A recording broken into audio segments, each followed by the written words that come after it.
Hello friends, Chaitanya Vlogs লৈ আপোনালোকক স্বাগতম জনাইছো আৰু আন এটা ৰেচিপি লৈ আপোনালোকৰ মাজলৈ আহিছো আৰু আজি মই বনাম ঢেকিয়া ঔটেঙা মাছ আৰু গুটি কচুৰ আঞ্জা।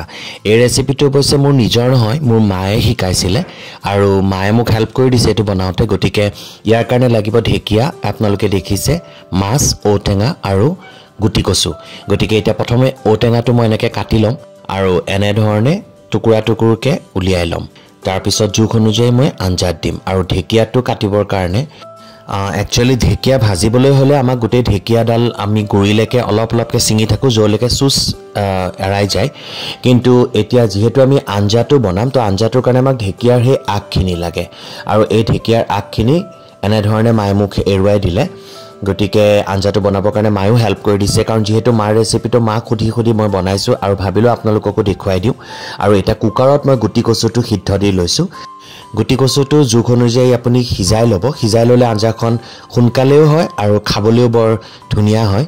গতিকে গুটি কচু এয়া ঔটেঙা মই এৰাই ল'লো আৰু এতিয়া চুৰি এখনেৰে কচুকিটা সৰু সৰুকে টুকুৰা টুকুৰকে কাটি লম, কাৰণ গোটাই গোটাই দিলে আপোনাৰ শেপ নাহিব। গতিকে মই টুকুৰা টুকুৰকে কাটি লৈছো আৰু এতিয়া মাছত মই হালধি আৰু নিমখ দিলো আৰু গেছত কেৰাহী বহাই দিলো আৰু কেৰাহীটো গৰম হোৱালৈকে ৰৈছো। গতিকে তাৰ পিছত এতিয়া মাছখিনি ফ্ৰাই কৰি লম। প্ৰথমে হাতেৰে খুব ধুনীয়াকৈ সানি ল'ব আপোনালোকে মাছ কেপিচ, নিমখ আৰু হালধিটো ভালকৈ মিক্স হোৱাকে, নহ'লে মাছ কেপিচ পিছত খাবলৈ টেষ্টি নহয়। গতিকে মই মাছখিনি সানি ল'লো আৰু এতিয়া কেৰাহী গৰম হৈছে আৰু ইয়াত দিলো অলপমান সৰিয়হৰ তেল। বেছি তেল নালাগে, মাছখিনি ফ্ৰাই কৰিবৰ কাৰণে অলপমান তেল লাগিব আৰু তেল গৰম হৈছে। গতিকে এতিয়া মাছখিনি ফ্ৰাই কৰি ল'ম আৰু মাছখিনি খুব ধুনীয়াকৈ ফ্ৰাই কৰিব, নহ'লে আঞ্জাত ভাঙি যোৱাৰ চান্স থাকে। আৰু এয়া চাওক, মোৰ মাছ অলৰেডি ফ্ৰাই হৈ গৈছে।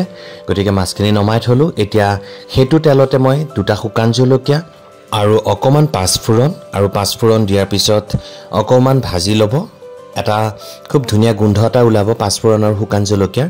তাৰ পিছতে আপুনি দি দিব অকণমান পিঁয়াজ। পিঁয়াজ বেছি নালাগে, সৰু এটা হ'লেও হ'ব, কাৰণ যিহেতু টেঙাৰ আঞ্জা তো পিঁয়াজৰ খুব প্ৰয়োজন নাই, তথাপিও মই দিছোঁ কাৰণ পিঁয়াজৰ স্মেল এটা খুব ধুনীয়াকৈ আহে। গতিকে পিঁয়াজ, শুকান জলকীয়া আৰু পাঁচফোৰণ মই ধুনীয়াকৈ লৰাই লৈছোঁ, এয়া আপোনালোকে দেখিছে। আৰু এতিয়া তাত মই ঢালি দিম কাটি থোৱা কচুকেইটা। তো কাটি থোৱা কচুখিনি মই ঢালি দিলোঁ আৰু দি পেলাই ইয়াত অকণমান তেলত লৰাই বগৰাই ল'ব আৰু লৰাই বগৰাই লোৱাৰ পিছতে এতিয়া মই তাত ঢালি দিলোঁ কাটি থোৱা ঔটেঙাখিনি। আৰু ঔটেঙাখিনি দি আপুনি খুব ধুনীয়াকৈ লৰাই ল'ব। তেতিয়া ঔটেঙাটো অকণমান সিজা ষ্টাৰ্ট কৰিব, তেতিয়া তাত ঢালি দিম ঢেকীয়া। যিখিনি ঢেকীয়া কাটি থৈছিলোঁ সেই ঢেকীয়াখিনি ঢালি দিলোঁ আৰু এতিয়া ঢেকীয়া ঢালি দি পেলাই আমি আকৌ ভালকৈ লৰাই ল'ম। আৰু লৰাই লোৱাৰ পিছত এতিয়া মই তাত দিলোঁ অকণমান নিমখ, জোখ অনুযায়ী দিব। আৰু তাৰপিছতে দিলোঁ মই অকণমান হালধি আৰু নিমখ দিয়াৰ পিছত অলপ লৰাই ল'ব। ভালকৈ অকণমান ভাজি ল'ব লাগিব, কাৰণ যিহেতু ঢেকীয়াত এটা বিজলুৱা টাইপৰ হয়। গতিকে অকণমান আমি ঢেকীয়াখিনি ভালকৈ ভাজি ল'ম, অকণমান গলি আহিব, লগতে ঔটেঙাখিনিও গলি আহিব আৰু কচুখিনিও গলি আহিব। গতিকে এয়া মই আপোনালোকক দেখুৱাই আছোঁ, অকণমান ভাজি লৈছোঁ ভালকৈ। আৰু এয়া দেখিছে, ভাজোঁতে গোটেইখিনি খুব ধুনীয়াকৈ মিক্স হৈ গৈছে, কচুৱে, ঢেকীয়াই আৰু ঔটেঙাই।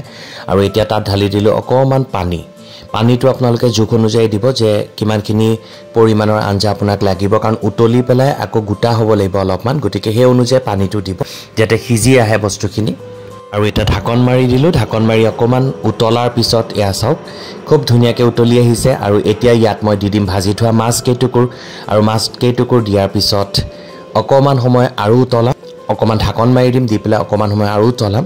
আৰু তাৰপিছত যি ঔটেঙা কেইটুকুৰ আছিলে, ঔটেঙা কেইটুকুৰ মই এনেকৈ প্লেটত উলিয়াই ল'লোঁ, লৈ পেলাই অকণমান খুন্দি ল'লোঁ যাতে টেঙাটো কিমান লাগে আপোনালোকে নিজে অকণকৈ টেষ্ট কৰি আপোনালোকে দিব। এটুকুৰ দুটুকুৰ ভাঙি, কিছুমানে হয়তো টেঙা বেছি ভাল পায়, কিছুমানে হয়তো কম ভাল পায়। গতিকে সেই অনুপাতে আপোনালোকে দিব।